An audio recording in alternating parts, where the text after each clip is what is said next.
Alors bonjour, je me présente, je suis Mélissa, je serai l'animatrice pour ce webinaire en mon nom et en celui de Migraine Québec. Je vous souhaite la bienvenue à ce webinaire sur la migraine et le céphalée chez les hommes. Donc, c'est la première fois qu'on fait une conférence sur ce sujet-là.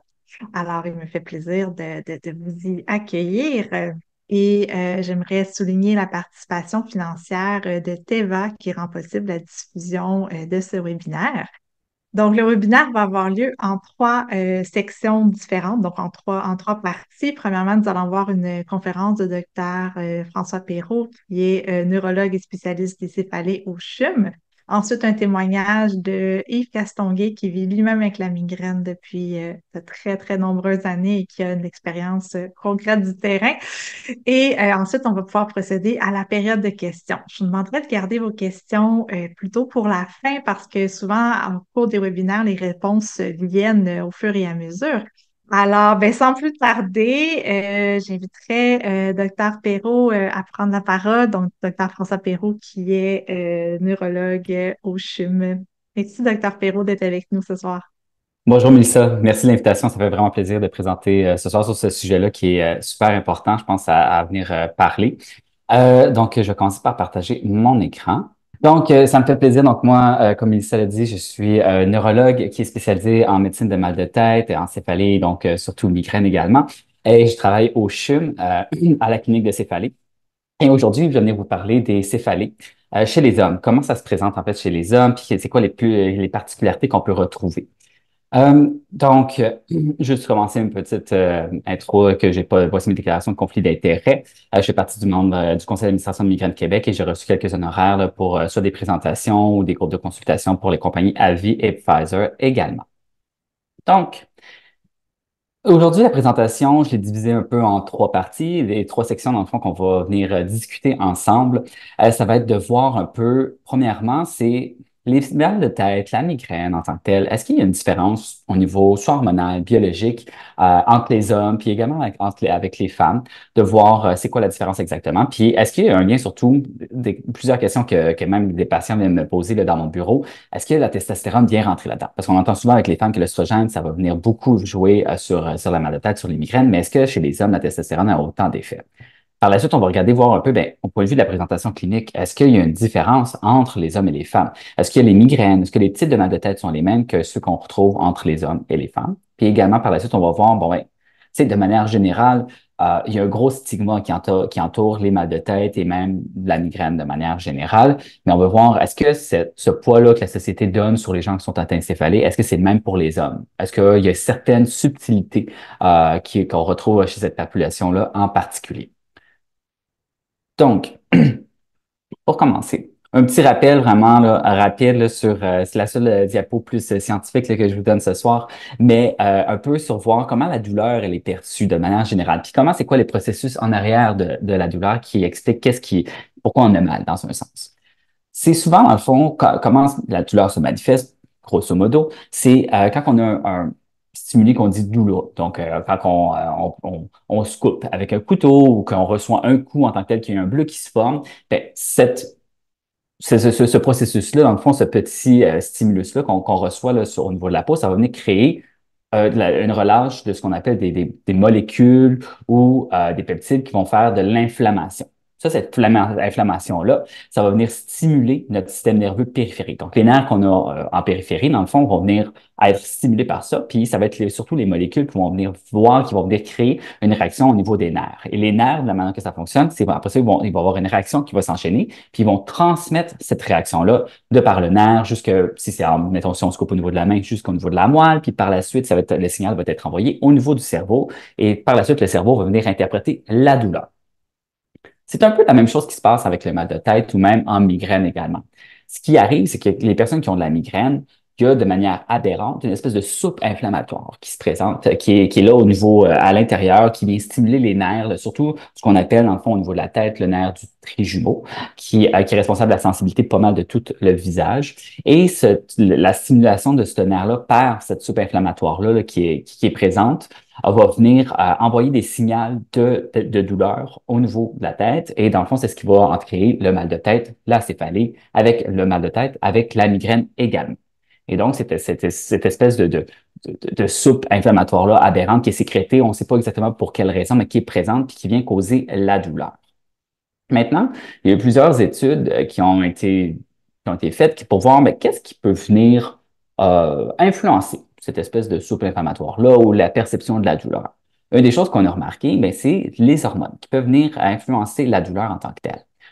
On a, puis, or, surtout en migraine, on le note particulièrement parce que quand on regarde le nombre de gens qui ont la migraine, donc la fréquence, puis également dans la population chez les enfants, les jeunes enfants qui ont de la migraine, bien, on marque qu'avant la puberté, il y a autant de petits garçons que de filles qui vont avoir de la migraine.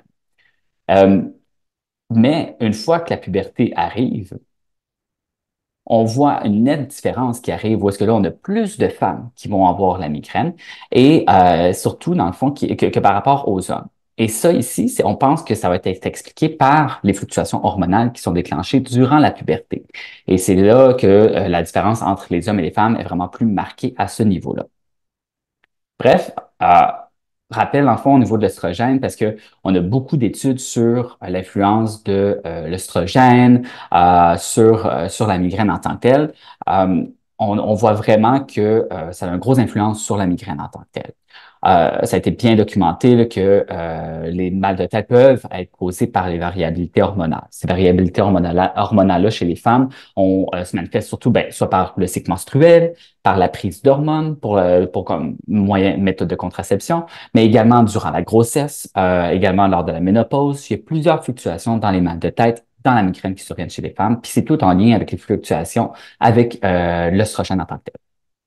Il y a même aussi des hypothèses qui disent que l'œstrogène elle-même, cette hormone-là, pourrait modifier les récepteurs au niveau périphérique, les nerfs que j'ai parlé un petit peu plus tôt. Bien, ça vient changer un peu la perception de la douleur. Des fois, ça vient les surstimuler, des fois, ça vient les sous-stimuler. Et donc, ça peut créer, ça peut favoriser la douleur en tant que telle.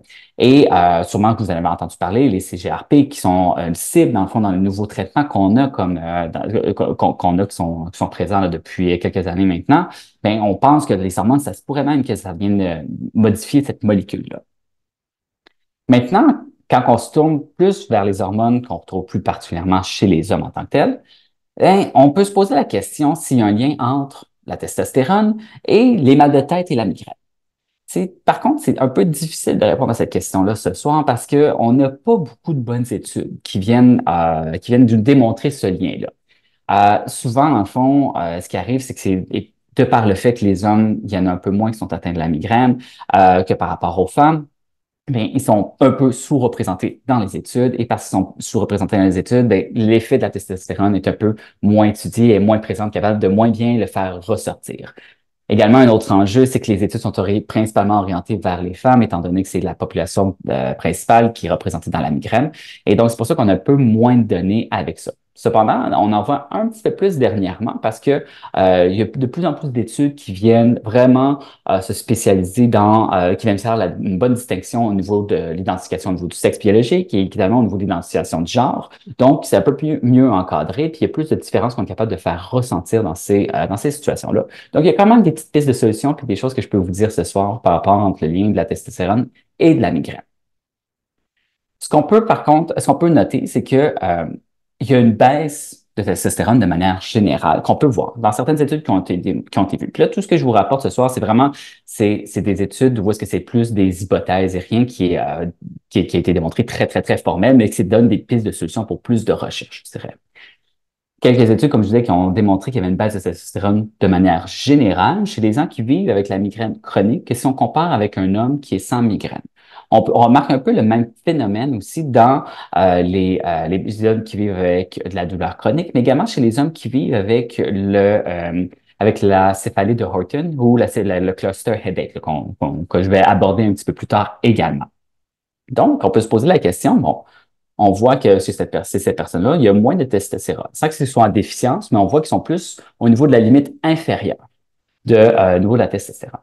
Fait que ça peut nous amener comme question, ben, voir est-ce que la testostérone, de manière générale, pourrait offrir un effet protecteur aux hommes pour l'effet de la migraine. Dans le fond, est-ce que la migraine serait secondaire parce qu'on a un faible taux de testostérone ou est-ce que c'est la migraine en tant que telle ou la douleur chronique qui crée une baisse de testostérone. Donc, c'est intéressant de se demander lequel fait quoi entre les deux. Et on s'en fout, c'est que ça donne des pistes d'investigation puis de recherche qui sont quand même assez intéressantes pour voir. Maintenant, par contre, ce qu'on peut voir, ce qu'on a pu noter aussi de plus dernièrement, c'est que l'effet protecteur ou qu'est-ce que ça pouvait donner comme effet sur les mal de tête? Ben, on a vu que peut-être qu'on pourrait utiliser la testostérone comme traitement pour voir est-ce que ça diminuerait la douleur. Et c'est très intéressant de voir que dernièrement, surtout chez les personnes qui utilisent, les hommes qui utilisent la testostérone comme thérapie d'affirmation de genre, donc chez les personnes de la population transgenre, ben, on a remarqué que certaines personnes qui étaient déjà connues avec la migraine, qui ont commencé les traitements avec la testostérone, ils ont noté une diminution dans leur fréquence et dans également l'intensité de leur mal de tête et de les migraines. Donc, c'est quand même intéressant de voir cet effet-là. On n'a pas beaucoup de données par rapport à ça. C'est surtout ce qu'on appelle des études de cas. Donc, certaines personnes en particulier qu'on a noté ça, mais ça donne quand même des pistes intéressantes.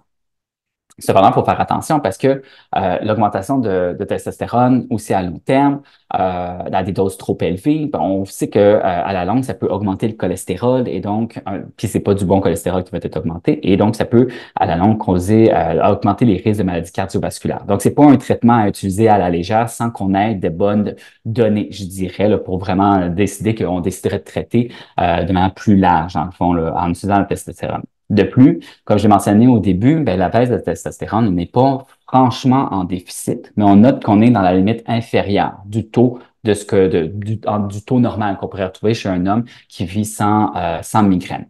Cependant, on peut pas dire aujourd'hui c'est à partir de tel chiffre qu'il faudrait avoir la testostérone. On n'a pas de balise, on n'a pas de seuil. Donc, c'est pour ça que on voit pas vraiment jusqu'à présent de traitement qui est offert de testostérone en supplément pour traiter la migraine. Toutefois, ce qu'on peut noter, c'est que c'est quand même qu'il y a des choses qui sont à l'étude puis qui sont quand même des avenues intéressantes à explorer. Maintenant que, dans le fond, on a vu qu'il y avait quelques, disons, différences au niveau biologique et hormonal entre les hommes et les femmes pour rapport au mal de tête, aux migraines. Bon, mais maintenant, comment ça se manifeste là? Comment ça se manifeste, ces changements-là aussi au niveau clinique? Donc, des manifestations. Mais premièrement, les types de mal de tête les plus fréquents qu'on retrouve, euh, on voit que les céphalées les plus fréquentes, c'est pas mal les mêmes entre les deux populations, dans le sens que c'est des mal de tête primaires, évidemment. On parle de céphalée de tension, on parle de migraine, puis on parle de la céphalée de Horton ou le cluster headache. Ici, ma présentation va principalement, le reste de la présentation va principalement se concentrer sur la migraine et la céphalée d'Orton, étant donné que c'est quelque chose qu'on voit qui est plus fréquent et qui cause plus d'impact, je dirais, au niveau clinique, puis c'est surtout celle qu'on retrouve le plus. Cette tension, c'est très, très fréquent également, mais on a un peu moins d'études sur ça, puis également, c'est un peu moins, disons, ça arrive moins souvent que c'est un niveau chronique qui est invalidant. Donc, c'est pour ça que je vais me concentrer vraiment sur migraine et céphalée d'Orton. C'est ce que je retrouve le plus souvent dans ma population en neurologie. Je vais maintenant aborder la céphalée d'Orton très brièvement.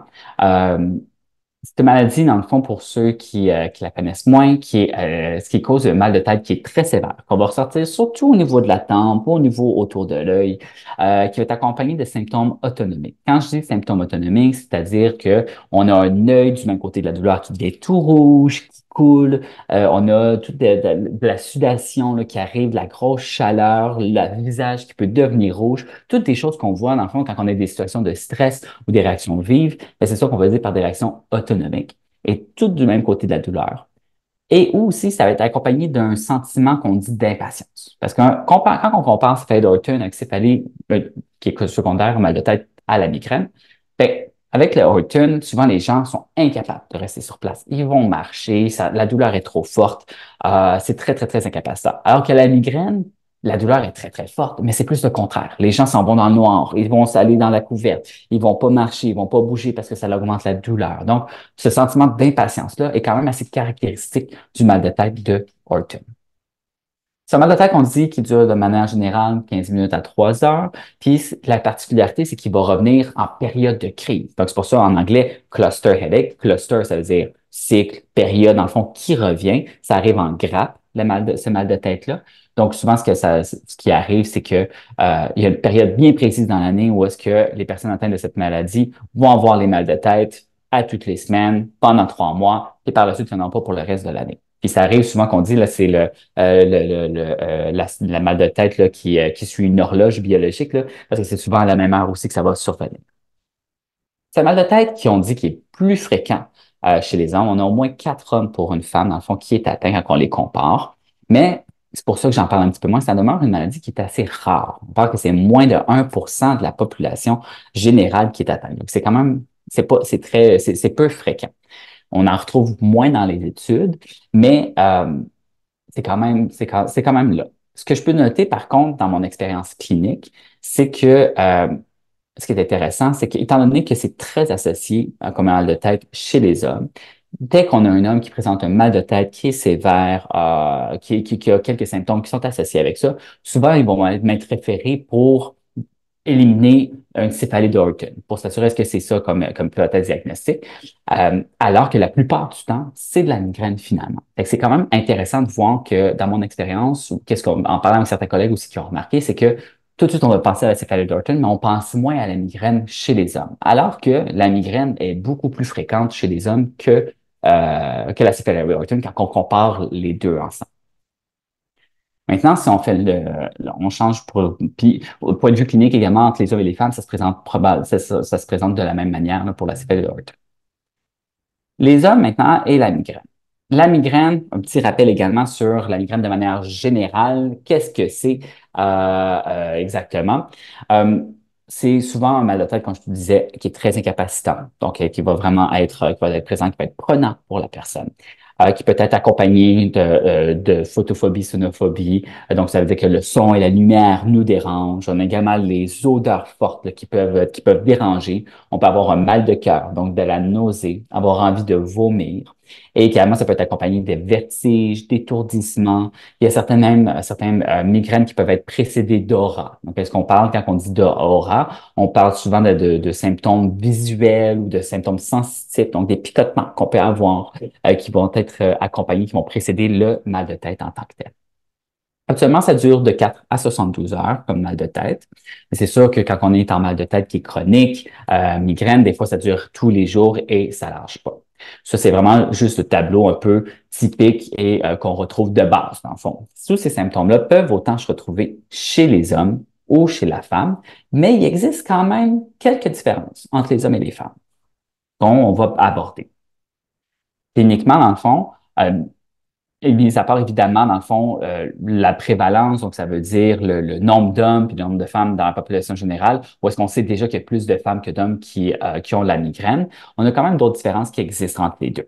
Premièrement, sur la présentation clinique, donc sur le symptôme de la mal de tête en tant que tel, bien, souvent chez les hommes, ça va être le mal de tête qui va être le symptôme principal. Ils ont un peu moins quand on a noté le son, la lumière les dérange un petit peu moins, ils ont un petit peu moins de mal de cœur. Tous les autres symptômes accompagnateurs que j'ai nommés plus tôt sont un petit peu moins présents.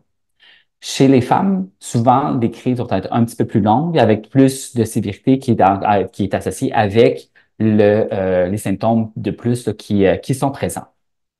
Donc, ce que ça veut dire, c'est que la présentation clinique, des fois, est un peu moins évidente. Donc, ce qui peut, étant donné qu'on n'a pas tous les symptômes classiques qui sont décrits, donc, ce qui peut faire en sorte que le diagnostic peut être retardé, parce que dans le fond, on n'a pas tous les signes ou symptômes là, qu'on peut avoir. Donc, c'est un peu comme ça là, que ça peut se présenter comme différence. Autre différence qu'on peut noter, c'est que les déclencheurs, qu'est-ce qui va venir causer le mal de tête, la migraine? Bien, souvent, chez les hommes, on a beaucoup plus les activités physiques qui sont plus intenses. Donc, le sport ou d'autres, au travail, d'autres choses qui sont plus forçants, qui vont causer de la mal de tête. Également, les habitudes de vie ont beaucoup d'impact, autant chez les femmes que chez les hommes, mais peut-être un petit peu plus chez les hommes par rapport au mal de tête. Tandis que chez les femmes, le déclencheur le plus fréquent qu'on va se trouver, comme on en a parlé, c'est les changements hormonaux. Étant donné qu'il y a moins cette fluctuation-là chez les hommes, on le note un petit peu moins. Autre changement et autre caractéristique intéressante dans le fond de la migraine quand on compare les hommes et les femmes, c'est que les hommes ont tendance à utiliser plus de traitements qui sont non prescrits. Donc ça, ce que ça veut dire, c'est ça veut dire le Tylenol, l'Advil, le Motrin, tous les médicaments qu'on dit qui sont en vente libre, ils utilisent un petit peu plus souvent que chez les femmes et ont tendance à moins utiliser les traitements prophylactiques. Donc ça veut dire les traitements qu'on prend pour éviter les mal de tête. Euh, Ce que ça veut dire, c'est que puis quand on compare chez les femmes, ils ont tendance à plus consulter de manière plus souvent. Donc, ça veut dire qu'ils ont tendance à avoir accès plus facilement ou plus rapidement, disons, aux médicaments plus ciblés, plus qui sont prescrits pour casser les mal de tête ou pour prévenir les mal de tête. Ce que ça veut dire chez les hommes, c'est que si on utilise plus de traitements qui sont non prescrits, donc les Tylenol, les Advil et tout ça, bien, ça veut dire qu'on augmente les risques de mal de tête de rebond, hein, qui est un sujet qu'on on a souvent parlé à Migraine Québec, puis j'imagine aussi là, qui parlait avec votre médecin également. Euh, Quand on parle de ces fameux mal de tête de rebond, c'est quand on utilise trop de médicaments pour prévenir le mal de tête, puis on peut, ça ici, ça peut engendrer un nouveau type de mal de tête. Donc, ça veut dire que les hommes sont plus à risque de développer ce type de mal de tête-là. Puis, il y a des études qui sont venues prouver ça, que ça se développe un petit peu plus facilement chez les hommes que chez les femmes. Également, parce que les hommes consultent un peu moins que les femmes, c'est-à-dire que donc il y a moins de diagnostics. Et si on a moins de diagnostics, on a moins de traitements efficaces pour venir casser des mal de tête. Donc, ce qui fait en sorte que les hommes, souvent, ils reconnaissent pas les mal de tête comme un vrai problème. C'est pour ça qu'ils ont tendance à moins consulter. Ce qui est quand même assez intéressant, étant donné que il y a eu certaines études qui ont demandé à une population d'hommes à savoir pour quelles raisons vous auriez consulté votre médecin. Puis là, il y avait une liste de problèmes, dont mal de dos, de l'insomnie, le mal de tête. Puis, les hommes, il y a environ seulement 40% des hommes qui ont dit, ah, tu sais, j'irai consulter un médecin pour le mal de tête. Alors que pour les autres problèmes, dont mal de dos puis l'insomnie, plus de 80% des gens disaient qu'elle allait aller consulter pour ce type de problème-là. Donc, on voit qu'il y a une perception différente chez les hommes, qu'ils se disent que le mal de tête, on ne va pas consulter pour ça. Alors que pour d'autres problèmes de santé, on irait plus consulter. Donc, c'est quand même intéressant de voir ce changement de paradigme ou de pensée par rapport au mal de tête qu'on a par rapport à d'autres conditions médicales. Et tout ça fait en sorte qu'on va moins consulter. Et donc, si on va moins consulter, ça veut dire qu'il y a moins de diagnostic qui est fait. Ce qui amène, dans le fond, à cette comparaison-là qui indique que environ trois quarts des patients qui vivent avec la migraine ne sont pas diagnostiqués. Donc, qu'est-ce qu'on voit en clinique, nous, dans le fond, moi, dans ma population, dans ma clinique de neurologie, ou même chez le médecin de famille, quand il vient d'en parler, ça représente environ seulement 30% des hommes, alors qu'il y en a 70% des hommes qui vivent avec la migraine qui décident de ne pas en parler et qui, dans le fond, souffrent à la maison ou vivent avec cette condition-là sans aller chercher de l'aide nécessairement. Donc, je trouvais ça intéressant, cette analogie-là, cette image-là de ce qu'on voit en ce moment en clinique. C'est seulement le type de l'iceberg, alors qu'il y en a beaucoup plus de gens qui sont touchés par cette maladie-là, mais qui ne consultent pas. Mais qu'est-ce qui peut expliquer ça? Pourquoi les femmes ont plus tendance à consulter? En fait, on pourrait se demander la question, pourquoi les hommes consultent moins pour cette condition-là? C'est quoi les barrières qui empêchent les hommes d'aller consulter pour parler de leur mal de tête? Qu'est-ce qui a été noté puis qu'est-ce qui est rapporté? Tu sais, comme j'ai dit, dans le fond, on vient moins consulter. C'est souvent, dans le fond, que les tendances l'homme, de manière générale, à cause du stéréotype qui est associé, ben, on a tendance à se dire on va pousser à travers la douleur. Hein? Il faut endurer, c'est pas grave si on a mal, on est capable de fonctionner quand même. Fait que, tu sais, dans ce cas-là, les gens ont dit, ben, tu sais, ça sert à rien d'en parler, c'est juste un mal de tête. Ensuite, un autre élément qui pousse les hommes peut-être à un peu moins consulter pour la migraine, ben, c'est que ce qu'on appelle, c'est que c'est une maladie classiquement féminine, donc une maladie de femme. Qu'est-ce qu'on voit dans la population générale ou l'image classique de la migraine quand on vient regarder ça, dans les livres surtout, c'est une femme dans la quarantaine, trentaine, avec la peau blanche, qui m'est présentée comme image. Donc, de par ce fait, les hommes ont moins tendance à s'identifier à cette maladie. Et juste rapidement, j'avais tapé sur Google Images, migraine, publicité, qu'est-ce qui allait ressortir. Puis, tu sais, on voit bien que la majorité qui est représentée, ce sont toutes des publicités avec des femmes qui sont mises de l'avant et c'est eux, le public cible, qui est rapporté. Donc, c'est difficile dans ce contexte-là pour les hommes de vraiment s'identifier, étant donné qu'ils sont pas capables de vraiment bien se représenter dans l'image qui est véhiculée de la migraine en tant que telle. Mais ce qu'il faut savoir, c'est qu'il faut tenir en tête, c'est que la migraine, le mal de tête, ça peut atteindre n'importe quel homme, même les plus forts. Peu importe. c'est vraiment une question un peu de stéréotype de genre, qu'est-ce qui est véhiculé, qu'est-ce que l'homme devrait faire, qui ne devrait pas endurer la douleur. Donc, on voit qu'il existe un stigma de ce côté-là. Donc, il y a vraiment, en fait, de manière générale, il y a un stigma sur la migraine, où est-ce que souvent c'est juste un mal de tête, prends un Tylenol puis continue ta journée.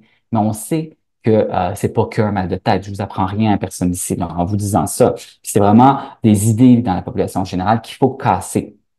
Mais ce stigma-là, ce stéréotype-là, c'est encore plus vrai aussi chez les hommes, qu'il faut essayer de briser ça également, que le mal de tête, on n'est pas obligé de souffrir en silence, puis il faut en parler. Euh, donc, c'est important de voir ça. Puis, cette fausse conception-là, ça vient entraîner un retard diagnostic, puis ça vient entraîner un retard dans la prise en charge. Donc, on a moins des bons médicaments qui sont que les hommes vont prendre pour traiter leur mal de tête. Et aussi parce que dans le fond, un homme, c'est sûr que ce qui se passe également, il y a une espèce de cercle vicieux là, qui est présent également. Parce que il y a moins de gens qui consultent, les hommes sont moins représentés. Donc, il y a plus de femmes, dans le fond, qui sont dans les études sur les migraines. Donc, les traitements, parce qu'il y a plus de femmes qui sont dans les études, puis c'est ce qu'on voit le plus, les traitements sont un petit peu plus ciblés vers elles. Donc, les campagnes publicitaires sont plus ciblées vers les femmes parce que c'est elles qui vont avoir plus tendance à aller chercher les médicaments. Parce que c'est elles qui vont chercher plus les médicaments. La représentation qu'on voit dans la population générale, dans les médias, ben, c'est une représentation plus féminine. Cette représentation-là en fait en sorte que les hommes, quand ils voient l'image de la migraine, se reconnaissent pas dans ça. Donc, les hommes, parce qu'ils se reconnaissent pas dans ça, vont moins consulter. Donc, on est dans une espèce de cercle vicieux là, qui est présent, qu'il faut essayer de briser dans le fond par rapport à ça et de juste reconnaître que oui, la migraine, ça touche un peu plus les femmes, mais ça touche également les hommes. C'est pas que une maladie de femme, mais que les hommes aussi qui sont atteints. Qu'est-ce qu'on peut faire maintenant pour essayer d'améliorer ça? Puis ça ici, il y a plusieurs études qui sont penchées sur la question parce que je suis pas le premier ce soir à noter cette différence-là. Donc, il y a des pistes de solutions qui sont ressorties pour voir qu'est-ce qu'on pourrait faire pour essayer d'aller rechercher plus les hommes pour pouvoir avoir une meilleure représentativité puis essayer de faire en sorte qu'on va plus les rejoindre. Mais premièrement, c'est de faire de l'enseignement. Hein, je pense, puis des événements comme ce soir, c'est excellent pour en parler également, pour faire de l'enseignement sur ça. Mais juste avant même d'aller enseigner sur les hommes et la migraine, je pense que c'est juste d'avoir des meilleurs enseignements sur la migraine de manière générale, de savoir reconnaître les signes et symptômes, aussi de savoir reconnaître que la migraine, c'est pas juste un mal de tête, c'est beaucoup plus que ça. C'est très incapacitant chez les personnes, donc c'est important de le reconnaître. Et aussi, comme je le disais, de faire en sorte que quand on enseigne cette maladie-là aux futurs, dans le fond, aux professionnels de la santé, ben, c'est aussi de leur dire que oui, c'est plus des femmes, mais il y a des hommes également qui sont atteints. Également, en recherche, dans le fond, il y a déjà des changements qui sont en train de se faire, mais c'est une question aussi de mieux adapter des protocoles de recherche pour s'assurer qu'on a une bonne représentativité d'hommes et de femmes pour pouvoir s'assurer, voir que tous les traitements, toutes les approches sont adéquates et puis qu'ils prennent en compte les différences de sexe et de genre également, parce qu'on sait que autant, on a parlé du sexe biologique qui peut avoir un impact, dans le fond, avec les hormones et au niveau anatomique, comme j'en ai parlé au début de la présentation, mais tout ce qui est des questions de genre, ça ici, c'est plus, quand on s'identifie au genre masculin, mais c'est toutes les questions de stigma puis de représentativité qui sont représentées ici. Donc, c'est très important que les études se basent sur cette distinction-là et on en fasse plus de ce côté-là pour vraiment bien différencier et mieux cibler nos traitements éventuellement. Ensuite, une autre chose qui est importante, c'est de diversifier la représentation qu'on a dans les médias. Une meilleure représentativité va faire en sorte que on va mieux pouvoir se reconnaître. Puis comme je l'ai dit, je le répète également, c'est prédominance féminine, mais il n'y a pas que des femmes qui sont atteintes. Et ça, c'est très important de ne pas négliger cet aspect-là. Puis je pense aussi de manière générale, c'est très important aussi qu'il y ait une meilleure représentativité de manière générale, que ce soit au niveau, comme j'ai dit, du sexe, du genre, mais également au niveau de l'orientation sexuelle, également au niveau racial. Tout ça ici, il y a des stigmas qui sont associés avec chacun de ces groupes-là. Ils ont chacun leur particularités et donc c'est très important de venir reconnaître ces particularités-là et de faire en sorte que on est capable d'aller rejoindre chacune de ces populations-là quand on veut venir faire des traitements plus ciblés ou qu'on veut venir faire des interventions pour les malades. Dernier point, ce qui est important, c'est d'offrir des plateformes de partage ou de témoignage aussi pour se rendre compte que ben, on n'est pas tout seul à vivre avec cette condition-là. c'est très important d'offrir ces heures de plateforme-là pour que bien comprendre la réalité et de se sentir moins seul, puis d'avoir un sentiment de groupe qui est présent.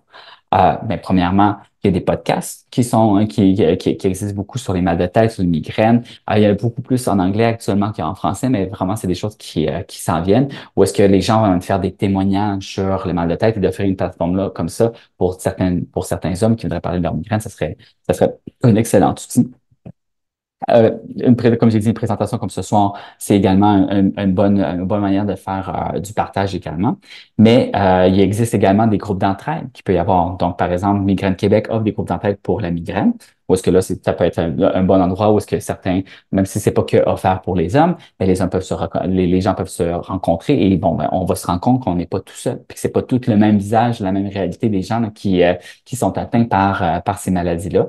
Et pas juste sur la migraine, mais également tout récemment, il y a également Migraine Québec qui a débuté des groupes d'entraide pour les céphalées de Horton, pour le cluster headache, qui vient tout juste de partir, qui a eu une première rencontre déjà et qui va y avoir des rencontres qui vont venir. Donc, je vous invite à venir aller consulter le site de Migraine Québec pour voir ces groupes d'entraide-là qui existent, qui sont autant pour les hommes que pour les femmes, mais que, dans le fond, qui permettent de bien voir bon, ben, quel genre de personnes, quelles autres personnes vivent avec cette maladie-là et que ça peut permettre qu'on se sente moins seul. Également, comme je le disais, des activités comme ce soir, c'est très bien aussi pour reconnaître un peu qu'est-ce que c'est la maladie puis c'est quoi les particularités parce que surtout aussi, comme on a dit, maintenant, je vais laisser la parole à notre prochain invité, mais qui va nous laisser un témoignage. Donc, c'est très bien, dans le fond, d'offrir cette plateforme-là pour pouvoir exprimer puis présenter son parcours aussi. Donc, le prochain, dans le fond, invité, c'est Yves Cassonguay qui a gentiment accepté de venir parler de sa situation avec la migraine, lui qui vit avec cette condition-là depuis qu'il est adolescent. C'est ce que j'avais à vous parler, dans le fond, pour moi ce soir, là, en ce qui concerne les mal de tête et les hommes en particulier. Maintenant, je pense qu'une des choses, parties les plus importantes de la rencontre ce soir, je la laisse à Yves maintenant, qui va pouvoir nous parler un peu de son parcours. Donc, moi, merci d'être là. Donc, ça me fait plaisir de partager mon témoignage pour vous parler comment je vis avec la migraine. Donc, mon expérience avec la migraine, donc, c'est depuis longue date. J'ai 57 ans, oui, je suis à la retraite et j'ai aussi 6 enfants, maintenant adultes. Et pour moi, c'est important d'être actif et de faire un peu d'étirement. Je vais vous parler un petit peu tantôt des moyens que j'ai. Et la migraine était présente aussi dans ma famille. Mon père était particulièrement atteint de la migraine et ma grand-mère, donc sa mère. Euh, et j'ai vu des cousins et cousines aussi souffrir de cela. Donc, par contre, ce qui m'encourage aussi pour eux, c'est que la migraine a disparu avec l'âge pour eux. Fait que je sens que ça diminue un peu dans mon cas. J'espère que ça va aller toujours dans ce sens-là. Donc, je vais aller direct mes observations et les moyens que j'ai trouvés avec le temps. Donc, je suis capable maintenant de détecter le début et la fin d'un cycle de migraine. Et ça, c'est avantageux parce que pour casser une douleur, je vais prendre un triptan et au début du cycle, je vais le faire. Mais quand je vais arriver à la fin du cycle, mais là, je ne prendrai pas de triptan. Ça va être un petit peu difficile, mais je sais que ça va durer quelques heures et non pas quelques journées. Et ça, c'est important pour pas retomber dans des céphalées de rebond à lesquelles j'ai tombé dans ce panneau-là. Parce que pour réussir à travailler, je devais être capable de fonctionner puis d'être agile. Donc, c'est un peu le moyen que j'ai trouvé de finalement de prendre les triptans, mais pas tout le temps. Et là, ce que je remarque à la retraite, oui, j'ai moins d'intensité, moins de fréquence de migraine. Donc, en étant informaticien, mais j'avais beaucoup à me casser la tête à différentes solutions. Et c'était pas facile par moment. Donc, mes moyens pour réduire la douleur, c'est beaucoup aussi les exercices physiques. Ce que moi, j'ai trouvé, exemple, le stretching postural. Je vais en faire 2 fois semaine, mais aussi un peu le soir, puis aussi le matin. Et ça m'aide. Tantôt, on parlait beaucoup d'inflammation. Tu sais, je suis senti de douleur au cou, à la tête, ou Et là, en faisant ces étirements-là, ça m'aide énormément. Ça va diminuer des fois jusqu'à plus de la moitié de la douleur. Fait que, et aussi, j'évite certains aliments, les aliments très transformés, je touche pas à ça, ni le chocolat, ni la caféine. Donc, et ce qui m'aide beaucoup aussi, c'est quand je fais des activités qui sont stimulantes pour moi. Et moi, ce que j'ai trouvé, par exemple, si je vais bricoler, faire des petites rénovations, ben, ça va être comme un antidouleur pour moi, c'est motivant, ça me maintient actif. Fait que la douleur est là, mais elle a beaucoup moins d'importance. Donc, pour arriver à ces constats-là, mais j'ai eu différentes étapes aussi que j'ai vécues dans les migraines. Donc, si je dis en tant qu'adolescent, mais je savais pas que je souffrais de migraine, mais là, avec la douleur qui devenait récurrente, ben, je me suis bien aperçu là, qu'il y avait un problème. Fait que c'est pas tout à fait normal. Et mais je tenais quand même à pas me plaindre, puis à pas être pris en pitié pour ça, à rester positif. Fait que j'ai consulté un médecin, puis qui lui me référait à un neurologue. Puis ensuite, puis ça m'était extrêmement utile parce que d'avoir la médication pour éliminer la douleur, c'était salutaire. Donc, aussi, maintenant, en tant que couple, ben oui, j'ai eu une épouse qui était très compréhensive. On a eu la chance de se connaître très jeune et de faire une vie de couple depuis longtemps. Et là, euh, c'est important que Michel, mon épouse, soit réceptive et compréhensive. Et ça, c'était très, très aidant. Et lorsqu'on a des activités, supposons, à faire, planifier des activités, ben, je vais prendre un triptyque. Tu sais, si je sens que là, la migraine est hors contrôle, ben, je vais faire en sorte de rester actif puis qu'on ait des activités plaisantes. Alors maintenant, le couple avec enfant, oui. Ça, je me suis toujours posé la question, est-ce que je vais donner la vie à une personne qui va avoir des migraines? Et là, je me suis arrêté, je me suis posé la question, mais je me suis dit, non, je peux pas répondre à cette question-là et c'est au-dessus de moi. Et ce que je me dis, euh, c'est important c'est un projet qui était très important pour moi et c'est pour ça qu'on a eu plusieurs enfants, moi et mon épouse. Et le constat, c'est que j'ai une de mes filles qui a quelquefois des épisodes de migraine occasionnels et légers, je pourrais dire. Fait que quand même, c'est une chance, je me suis pas arrêté à ça. Donc, et dans la vie professionnelle, ben, je le disais ouvertement que j'avais des migraines. J'ai eu certains gestionnaires qui me reprochaient de m'absenter, malgré que j'avais de bonnes conditions. Puis, mais m'absenter, c'était quelques journées, je dirais peut-être 4 à 8 journées par année à cause de migraine. Fait que, et j'ai aussi des périodes de sevrage avec lesquelles c'était peut-être 1 ou 2 mois d'arrêt parce que c'était incontrôlable. Fait que, mais je m'arrêtais pas à ça. Donc, et par la suite, ben, c'est ça. Je pouvais reprendre ma productivité là, entre les crises, là, si je prenais une médication, mais là, j'ai eu quand même des emplois et des projets très, très stimulants, même si j'avais affirmé que parfois, là, je ne serais pas présent parce que je peux être incommodé par une migraine. Mais oui, il y a certains gestionnaires ou personnes dans ma vie professionnelle qui ne comprenaient pas c'était quoi la migraine. Mais maintenant, je leur dis, allez voir Migraine Québec. Et aussi, c'était des fois la référence pour expliquer migraine puis aider d'autres collègues. Puis dans les amis, souvent, pour moi, ça ont toujours été des personnes très compréhensives. Puis par contre, il y a eu souvent à faire beaucoup d'éducation parce que ils prenaient ça comme un simple mal de tête occasionnel. C'est pas compris. Donc, ma philosophie à moi, c'est en psychologie, ça dit ce que tu fuis te suit, ce que tu fais face t'efface. Mais moi, ce que je dis à migraine, mais ce que tu fuis grossit, oui, mais ce que tu fais face prend moins de place. Je dis pas que la migraine, dans mon cas, elle est disparue, mais je vis une vie tout à fait heureuse et même si la migraine, la douleur vient, se présente régulièrement, ben je prends soit la médication, je fais de l'exercice, puis surtout, je vais pas projeter, dire ah ça va être quoi ma vie dans la prochaine. Non, non, c'est ici maintenant, je m'arrange pour être bienveillant envers moi-même. Puis la douleur elle vient trop intense, je vais prendre médication, mais en même temps, je vais être vigilant pour pas tomber dans le panneau de la céphalée de rebond. Fait que ça, j'ai maintenu énormément de graphiques et de noter les migraines pour être capable d'être objectif pour savoir ce qu'il y en est. Fait que c'est mon témoignage et que ça va me faire plaisir. Mélissa, je te laisse prendre la parole. Merci, Yves. Ça fait plaisir. Merci beaucoup pour ton témoignage. C'est super inspirant de t'entendre vraiment. Donc, oui, merci beaucoup. Alors, on va passer à la période de questions. Docteur Perrault, une première question pour vous. Est-ce que les Mhm. traitements fonctionnent sur la céphalée de Horton? Oui, dans le fond, certains triptans vont fonctionner chez la CPE-Alerton. On a deux particuliers là, qui vont bien fonctionner.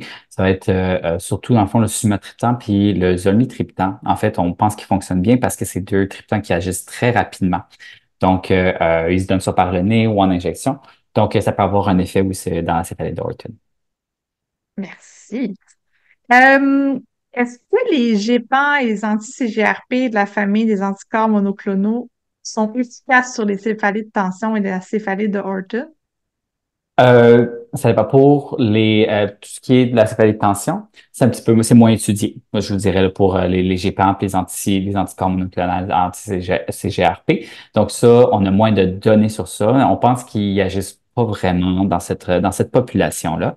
Mais pour ce qui est de la céphalée de Horton, ce qu'on a, c'est qu'on a jusqu'à présent, il y a plusieurs études qui sont en cours là, en l'utilisation des GPAN et également des anticorps monoclonaux anti-CGRP. Il y en a un en ce moment qui est approuvé par Santé Canada pour prévenir les céphalées de Horton.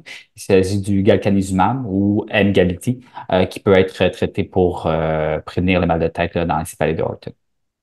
Puis, est-ce qu'il y a une différence entre l'action de ces médicaments-là chez les hommes et chez les femmes? Non, dans le fond, pour l'action en tant que telle des anticorps, il n'y a pas de différence. Ça va venir attaquer les anticorps, dans le fond, et les GPAR vont soit venir attaquer la molécule même du CGRP ou le récepteur du CGRP. Donc, ça va venir attaquer la même chose chez les deux. On Donc, le pense mécanisme est le même chez l'homme et chez la femme, là. le mécanisme d'action du médicament est le même chez les hommes et chez les femmes.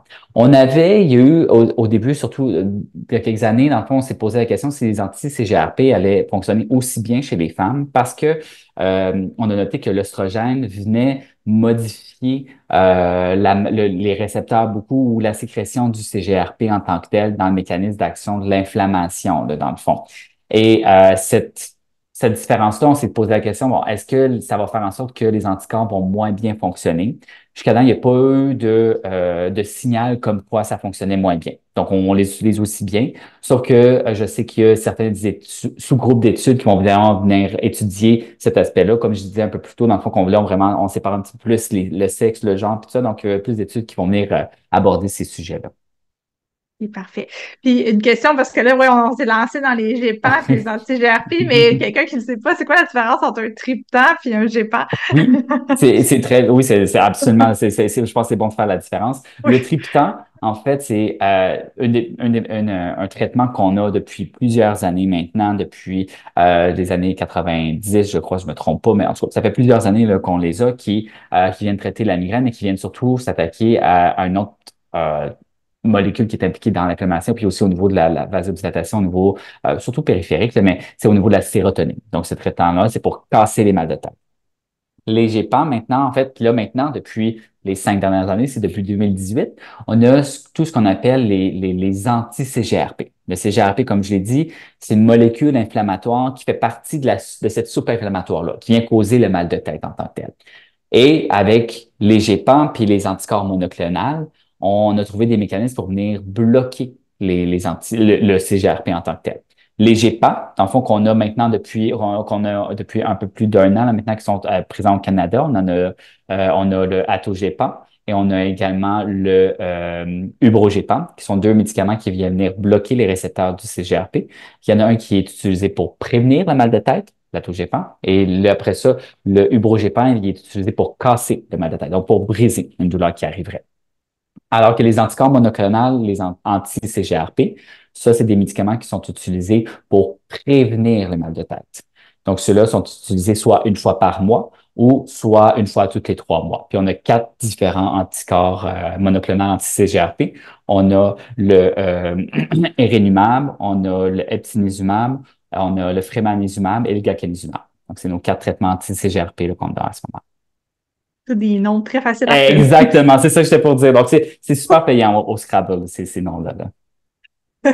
J'ai deux questions par rapport, plus spécifiques par rapport aux médicaments. Dans les traitements prophylactiques, donc il y a un médicament qui est souvent prescrit, ça va être la mitriptyline ou Oui. l'élavil. Quelqu'un se demande est-ce que ça peut être prescrit sur du long terme Mhm.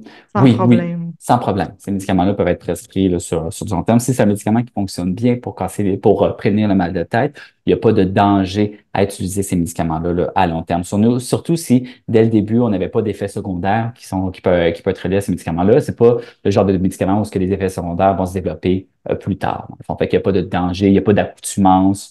Après ça, si ça fonctionne bien pour prévenir le mal de tête, après 1 an ou 2 qu'on a ce traitement-là, c'est important de revisiter avec le médecin traitant pour voir est-ce que ça vaut la peine de poursuivre. Parce qu'on sait que l'évolution naturelle de la migraine, en fait, la migraine, la manière qu'il faut voir ça, c'est que c'est une maladie qui est chronique, mais qui est très fluctuante dans le temps. Il va y avoir des périodes dans notre vie où est-ce qu'on a plus de mal de tête, puis pendant des périodes où est-ce qu'on en a moins. Puis dans les périodes où est-ce qu'on en a plus, c'est là que les médicaments prophylactiques aident à comme, éviter que le mal de tête revienne. Là, peut-être que votre migraine, de la manière que son histoire naturelle, fait en sorte que maintenant, vous êtes retombé dans une période où est-ce que vous en avez moins. Donc, des fois, ça vaut la peine de diminuer les médicaments tranquillement pour voir si est-ce que les mal de tête reviennent ou pas. Puis après ça, si on voit que les mal de tête reviennent, bon, là, on le saura que bon, ben, finalement, on en a encore besoin, donc il faut reprendre le médicament. Toujours à réviser. Exactement, c'est ça. Euh, et qu'est-ce qu'on fait? Quelqu'un demande, dit, bon, les triptans, mon cœur ne les aime pas. Que faire? Qu'est-ce qu'on fait quand on Oui, tolère pas les triptanes? oui. En fait, ce qui est important à faire, par contre, c'est que les triptans, il y en existe 7 différents triptans. Donc, il y en a beaucoup. Puis c'est pas parce qu'il y a un triptan qu'on n'a pas aimé puis qui n'a pas fonctionné que les autres, on va avoir les mêmes effets secondaires. Donc, je pense que c'est important qu'avec votre médecin traitant de venir voir, d'explorer, voir est-ce qu'on pourrait pas en essayer 1 ou 2 autres pour voir si les effets secondaires vont être présents quand même. Si les triptans sont vraiment pas faits pour vous, qu'on en a essayé 2, 3 puis que ça fonctionne pas, on a trop d'effets secondaires, ben là, après ça, il faut aller explorer d'autres avenues. Ben, il y a évidemment, dans le fond, le Tylenol, les Advil, donc tous les anti-inflammatoires qui peuvent être des traitements qu'on peut utiliser pour casser les mal de tête. Mais il y a également maintenant, comme je l'ai mentionné un peu plus tôt, le Ubrogepant qui est utilisé aussi pour casser les mal de tête. Donc, qui est une autre alternative qu'on pourrait utiliser et que souvent, un de ses avantages actuellement, c'est qu'on remarque qu'il y a un peu moins d'effets secondaires parfois que les triptans. Donc, c'est quand même une avenue intéressante à venir essayer de maintenant. On a une nouvelle arme, disons, pour casser les mal de tête. Oui, oui, oui. Puis c'est quand même récent, là. Oui, Donc, oui, absolument. Donc, ça fait à peine 1 an qu'on l'a maintenant. oui, c'est ça, c'est ça. Ah, super. Euh, en gros, la personne, la question qu'elle se pose, en fait, c'est qu'elle a toujours eu des migraines occasionnelles qui étaient soulagées par le même médicament qui était du Fiorinal, qui la soulageait. Hmm. Puis, en vieillissant depuis la soixantaine, ça s'est comme accéléré, là, les migraines, là. Tu sais, donc, Hmm. ça a essayé des triptans, du Cambia, du triptan poudre, et il y a eu un arrêt de consommation d'alcool, puis ensuite la migraine a Hmm. commencé quotidiennement. OK. Qu'est-ce qui se passe pour tous les jours? C'est un peu spécifique. Je ne sais pas si vous allez pouvoir C'est ça, répondre c'est pour dans quelque dire. chose d'un petit peu de détail comme ça, hein? C'est très détaillé. Malheureusement, je peux pas vraiment répondre pour dire qu'est-ce Oui. qui se passe spécifiquement. Je pense que c'est important d'en parler avec son médecin de famille ou avec si vous avez un neurologue ou le médecin traitant pour voir un peu pourquoi il y a plus de mal de tête qui s'installe. Comme je l'ai dit, des fois, c'est de venir voir. Quand on a les mal de tête qui viennent plus fréquents, c'est toujours de revisiter nos habitudes de vie. Des fois, ça peut avoir un gros impact sur les mal de tête, donc c'est important de venir voir.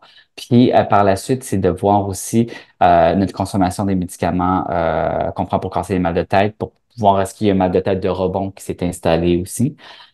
Mais comme j'ai mentionné un petit peu plus tôt aussi, c'est que des fois, c'est de l'histoire naturelle de la migraine, qu'il y a des périodes dans la vie où on en a plus, des périodes où on en a moins. Puis des fois, on en a un petit peu plus, puis malheureusement, on en a plus, puis des fois, on trouve pas de raison particulière. Puis c'est la maladie qui est comme ça. Mais pour répondre plus spécifiquement ici à aux participants, j'aimerais ça pouvoir vous aider, mais malheureusement, je pense que je peux pas vraiment plus répondre Non, spécifiquement. oui, oui, je comprends tout à fait. Là. Mhm. Malheureusement, on peut pas aller dans ce genre de détails-là. Là. Euh, Est-ce que c'est possible d'avoir juste des maux de tête réguliers sans que ça soit des migraines céphalées ou qu'on ait besoin de consulter un neurologue? Ça se peut-tu d'avoir juste beaucoup de maux de tête? Mhm. En fait, premièrement, c'est pas toutes les migraines qui ont besoin de neurologue. Les médecins de famille sont très bien, sont formés, dans le fond, pour répondre, pour traiter les migraines. Par la suite, ce que je dirais, est-ce que des mal de tête qui sont plus réguliers sans toutes les caractéristiques de migraine, c'est-à-dire la lumière, le son qui dérange, le mal de cœur, des fois le caractère un peu, des fois on a comme la migraine, c'est pulsatile, là. C'est comme si c'était le cœur qui battait dans la tête. Tout ça, ça fait très migraine. Mais les gens, ce qu'on a noté, c'est que les gens qui font de la migraine peut faire également d'autres, des mal de tête qu'on dit qui sont plus de type tension. Donc, ça sert un petit peu plus, c'est toute la tête qui sert. Mais ce qu'on a noté, c'est que ces mal de tête-là, c'est des mini-migraines, qu'on n'a pas tous les symptômes qu'on a, mais que ça peut être quand même de la migraine. Maintenant, une personne qui fait des mal de tête à tous les jours, mais qui n'a pas de caractéristiques de migraine, ça se peut très bien. C'est juste que c'est un autre type de mal de tête. Donc, est-ce que c'est un mal de tête de tension qui est chronique, donc c'est pas les tensions que j'ai pas abordées ce soir, ou est-ce que c'est un autre type de mal de tête qui est présent? Des fois, on a des mal de tête qui proviennent du cou. Oui, ça se peut d'avoir d'autres types de mal de tête quotidiennement qui ne sont pas nécessairement de la migraine. OK, merci. Un sujet qu'on entend parfois parler, la caféine, est-ce que ça a un Oui. effet positif ou négatif sur la migraine? Je répondrai les deux. Dans le Ah, c'est fond, ça. en fait, ce qui arrive, c'est que la caféine, en fait, ça a été démontré comme ça peut être un traitement très efficace pour casser un mal de tête. Donc, quand on a une migraine, chez certains de mes patients, ils se font un petit shot d'expresso, puis après ça, leur migraine est cassée. Mais ce qu'on recommande, c'est de se limiter à 2 cafés réguliers par jour. Là, quand on dit 2 cafés réguliers, c'est pas les 2 grands venti de chez Starbucks, là. C'est 2 petits cafés, dans le fond, maximum par jour. Puis qu'avec ça, tant qu'on ne dépasse pas cette dose-là, il ne devrait pas avoir de mal de tête associé nécessairement. Mais là, c'est quand on en consomme plus. Donc, ceux qui prennent 4, 5 cafés à tous les jours, ben là, oui, il peut y avoir une accoutumance, puis il peut y avoir des mal de tête qui sont reliés, dans le fond, au manque de caféine. Fait que là, dans cet extrême-là, c'est pas bon pour le mal de tête. Mais si on se limite à moins de 2 par jour, ça peut être bon pour casser un mal de tête. OK, fait que c'est à utiliser de façon Avec modération. ouais, avec modération et avec parcimonie. Exact. On demande est-ce qu'il y a des nouveaux traitements qui vont voir le jour dans un futur rapproché ou là, il y en a beaucoup qui sont sortis récemment, hein? C'est ce que j'étais pour dire. Donc là, on est comme dans un boom là, actuel, puis que d'ici 1 an ou 2, il devrait y avoir un ou deux autres GEPAN qui vont venir sur le marché, probablement au Canada. Mais autre ça, aller plus loin que ça, je pourrais pas dire. Dans le fond, c'est bon d'en avoir d'autres. Ça va être surtout être dans la même famille qu'actuellement les deux qu'on a, Atogépan, Ubogépan. Il va y en avoir d'autres, probablement un ou deux autres GEPAN là, qui vont pouvoir sortir. Mais pour l'instant, on n'a pas d'autres traitements là, qui viendraient dans un futur rapproché. OK. Je te posais plus de questions. Vous êtes bon parce que vous répondez de façon concise, fait qu'on est Oui, capable vous devez vous sentir un les petit peu enchevilles. mitraillé. Non, ça va.